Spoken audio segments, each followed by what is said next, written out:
Hey, lovelies, it's Bryony. I was something really excited to share. I'm a little emotional.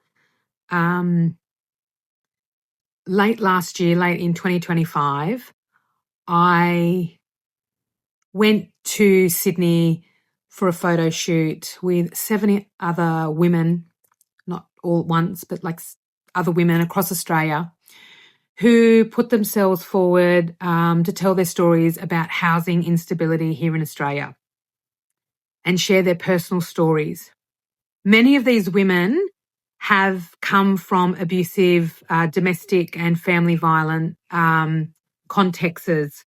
And the bravery of these women and the connections that I made with these women in the couple of days that I was in Sydney was just phenomenal. It was beautiful. It was incredible. And the book, Grace, I don't know if you can see that, from Global Sisters, has arrived today or yesterday. And with the stories of 70 women across Australia who've been impacted by homelessness and housing instability. Global Sisters is doing an incredible, it's trying to get some reform in and around housing stability in Australia for women through very many different avenues. And if you don't know my story, we were homeless for a number of days for a period of time after my family home sold after separation and financial settlement during a family court dynamic. And what I did in that period of time to stabilise housing for myself and my 5 children, I had animals too, was nothing short of an divine act from God, really, and incredible lawyers,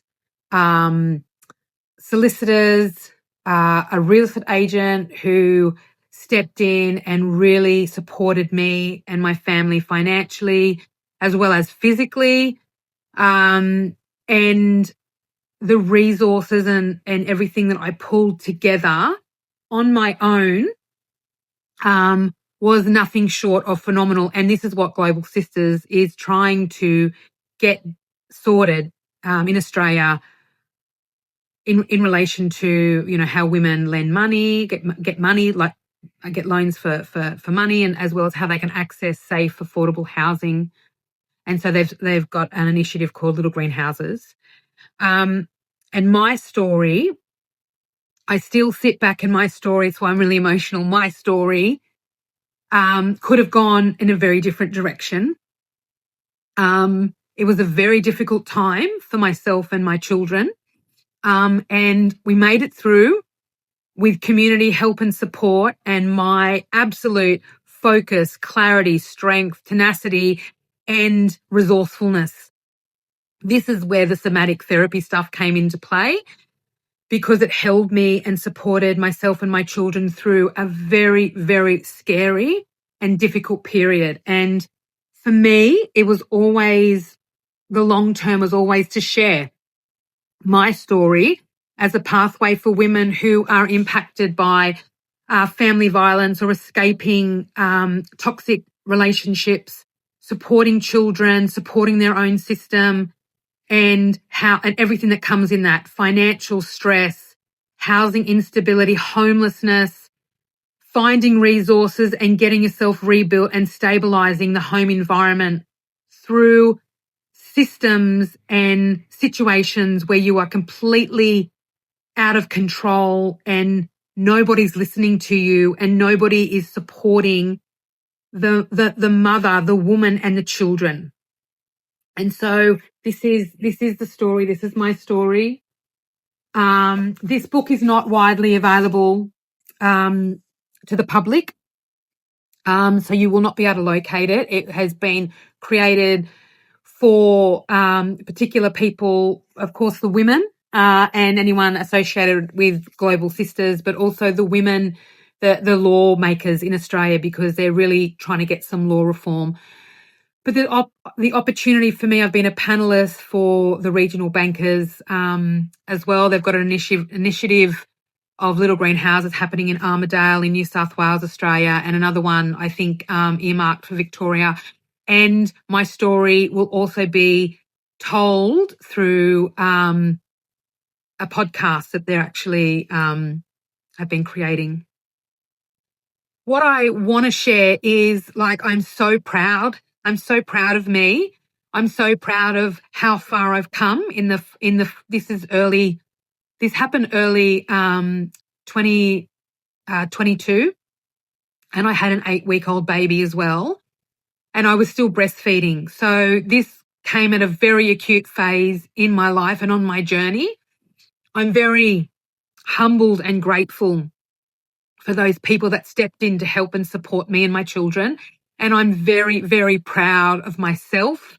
I'm very proud of the women who have told their story in grace. I'm very proud to be associated with Global Sisters and how they're bringing together and really supporting women economically.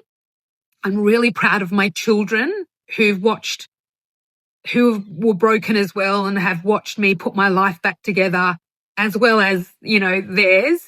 And it is an ongoing journey. Yeah, it's ongoing. It's not just one experience. It's multi-layers and it's ongoing.